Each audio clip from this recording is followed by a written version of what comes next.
Olá, tudo bem com vocês? Sejam bem-vindos ao nosso programa número 86 deste estudo Refletindo Kardec, sempre com o apoio e divulgação da Sociedade Espírita Francisco de Assis de Amparo aos Necessitados, a Cefam, aqui da nossa cidade de Ponta Grossa.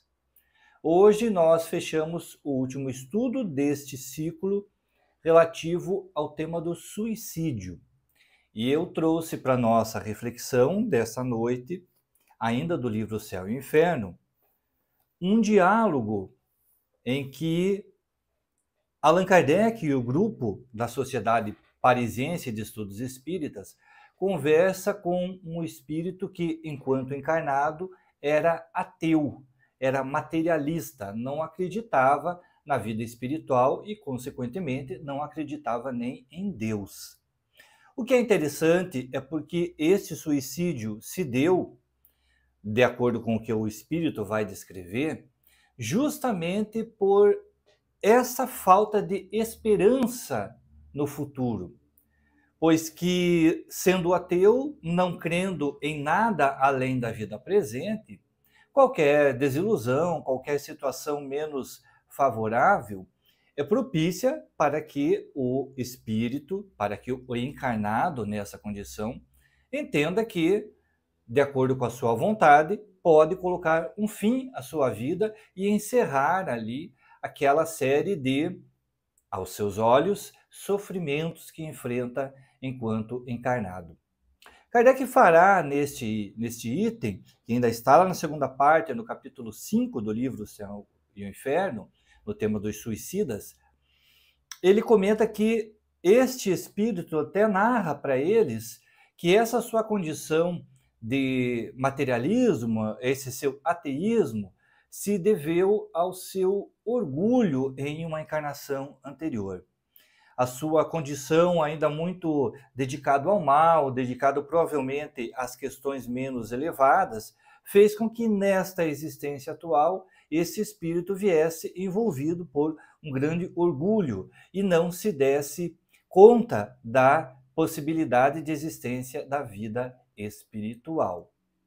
Conquanto fosse uma pessoa muito culta, segundo consta desse registro, ele não imaginava que, ao cometer o suicídio, ele fosse ser tomado de uma condição de enfrentamento de tudo aquilo que ele renegava enquanto encarnado. E ele vai dizer, essa comunicação é dada já passados 2 anos do seu suicídio, ele vai dizer que o seu maior sofrimento, e como havia esse orgulho por conta dele, o maior sofrimento é encontrar na vida espiritual tudo aquilo que ele não acreditava, tudo aquilo que ele pensava não existir. Então, este enfrentamento da realidade traz para ele uma dor muito grande e que, vemos aqui, já se prolonga por 2 anos, né? Então, imaginemos que é aquela condição em que nós achamos que estamos certos, nós dizemos que é a nossa opinião e, de repente, toda a verdade surge e nós vemos que estávamos completamente equivocados. O problema é que, neste caso, é um equívoco contra a lei divina. Então, a dor na consciência é muito maior. Kardec pergunta também, ou comenta nesse sentido, por que é que vêm alguns espíritos nessa condição do ateísmo ou da descrença total na vida espiritual, uma vez que já passaram por várias encarnações. E porque, então, não trazem a lembrança dessa vida espiritual. E ele vai comentar que justamente esse orgulho faz com que, ao encarnar, o espírito não retome essas lembranças e se julgue muito maior do que tudo aquilo que ele aprendeu. A gente sabe que, muitas vezes, mesmo diante de nós, são colocadas verdades, são colocadas situações e nós custamos a acreditar.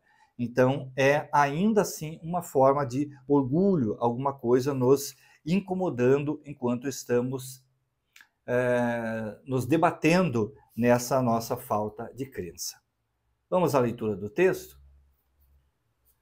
Concebe-se o suicídio quando a vida é sem esperança. Procura-se, então, fugir-lhe a qualquer preço. Com o Espiritismo, ao contrário, a esperança fortalece-se, porque o futuro se nos desdobra. O suicídio deixa de ser objetivo, uma vez reconhecido que apenas se isenta a gente do mal para arrostar com um mal 100 vezes pior. Eis porque o Espiritismo tem sequestrado muita gente a uma morte voluntária. Grandemente culpados são os que se esforçam por acreditar, com sofismas científicos e a pretexto de uma falsa razão, nessa ideia desesperadora, fonte de tantos crimes e males, de que tudo acaba com a vida.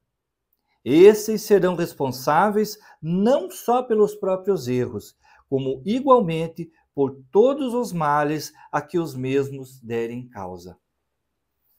Uma característica muito importante que o estudo da doutrina espírita nos traz e que Kardec, no falar da vida futura, principalmente aqui no livro O Céu e o Inferno, nos faz pensar na responsabilidade que nós temos em relação a nós, primeiramente, por conta das nossas condutas, mas também em relação ao outro.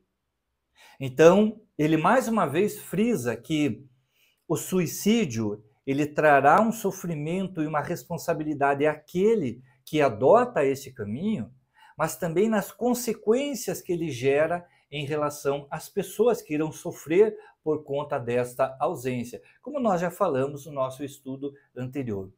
Mas o que Kardec coloca aqui também é a diferença de que a doutrina espírita, ela busca afastar essa ideia de que algo pode se resolver, que os problemas podem ser dirimidos a partir da extinção da vida corpórea. Porque se nós entendemos, compreendemos através da luz do Espiritismo que a vida não se extingue aqui no plano físico, que aqui estamos temporariamente, de acordo com o momento em que Deus entender por nos recolher à vida maior, nós vamos perceber que qualquer postura contrária a isso, qualquer pensamento contrário a isso, é uma infração à lei divina. Então, não apenas aquele que comete o suicídio, mas também aquele que de alguma forma incentiva, estimula ou desestimula ao raciocínio em relação à vida espiritual. Aqui dentro das nossas leis civis, da nossa lei penal brasileira, nós, evidentemente, não temos uma punição para aquele que tenta o suicídio e que não consegue, porque o entendimento é de que já seria uma punição muito grande para alguém que, tentando tirar a própria vida, não conseguisse. Então, ser punido ainda por essa questão, não, ele deve ser orientado, tratado, etc. Mas prevê uma punição, sim, para aquele que auxilia, instiga ou de alguma forma permite com que aquela pessoa cometa o suicídio, fornecendo algum material, algum elemento. Então, qualquer pessoa que de alguma forma participou, incentivou, estimulou o suicídio, ele é punido na nossa lei terrena, na nossa lei brasileira. Assim também na lei divina. Então, as nossas palavras, as nossas ações em relação a todos aqueles que nos ouvem, quando nós desestimulamos a continuidade, o esforço pela vida, quando colocamos, observamos muitas vezes músicas, poemas, escritos, falas, qualquer discurso no sentido de desestimular a vida, no sentido de desvalorizar a vida terrena, é um compromisso assumido. Então, tenhamos cuidado com aquilo que nós trazemos para dentro dos nossos grupos sociais, porque poderíamos, de alguma forma, estar participando desse processo, adquirindo alguma responsabilidade caso alguém venha a cometer um suicídio. Nós já ouvimos ao longo da história da humanidade, e principalmente nos últimos anos, né, que alguns jovens acabaram por se suicidar após ouvir algumas canções, após ouvir certos discursos, após assistirem algum filme, etc. Então, este que de alguma forma, ainda que indiretamente, ainda que sem participar de uma forma mais concreta naquela situação, se com o seu discurso, com as suas ações, em algum momento ele permitiu, incentivou, auxiliou alguém que cometesse o suicídio, também estará participando. Então, não se trata de combater a questão do ateísmo, é um momento de lucidez que virá para cada um desses espíritos. Agora, combater sim a ideia de que mesmo aquela criatura que não acredita numa vida futura, ela precisa acreditar no valor desta vida. Você pode não acreditar em Deus, mas a vida que você tem, ela tem um valor muito grande. Então, utilize bem, faça com que ela seja produtiva, independente do que você crê que seja o porvir, né? Embora nós tenhamos inúmeros relatos nas obras espíritas de que é um equívoco muito grande essa questão de se colocar pelo caminho do suicídio, porque a vida não se extingue, adquire-se um problema ainda maior, um débito ainda muito maior, mas de alguma forma conversarmos com essas pessoas que estejam passando por momentos de dificuldade. Se você é espírita, se você acompanha os nossos estudos, vamos ficar atento com essas situações. Muitas vezes são pessoas que estão alegres, muitas pessoas falantes, pessoas emocionadas, felizes, mas que no fundo estão trazendo um descontentamento e tentam mascarar isso de si mesmas. E em algum momento, por uma fraqueza de emoção, por uma interferência espiritual, um processo obsessivo, acabam por chegar às vias do suicídio, essa via dolorosa do suicídio, e que esperamos um dia todos estejamos conscientes do valor e da importância da vida. Nesse mês de outubro, nós teremos no nosso país as eleições municipais, eleições para vereadores, e eu quero convidar você para nós refletirmos na próxima semana sobre o que Kardec teria registrado sobre a política. Será que tem alguma anotação dentro da obra de Kardec da importância da política para o ser humano?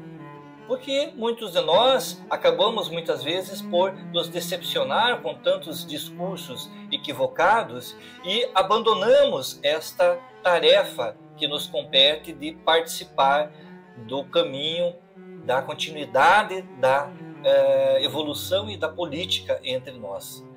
Ou será que não temos essa obrigação? Aguardo vocês na próxima semana para nós continuarmos estudando, refletindo Kardec e, acima de tudo, tentando nos melhorar em conjunto e cuidando do nosso patrimônio moral e intelectual, que é o grande objetivo do Espiritismo, transformar o homem e torná-lo um homem de bem. Que Jesus permaneça com você, com a sua família, em seu lar. Uma ótima semana e nos vemos aqui na próxima sexta-feira. Tchau!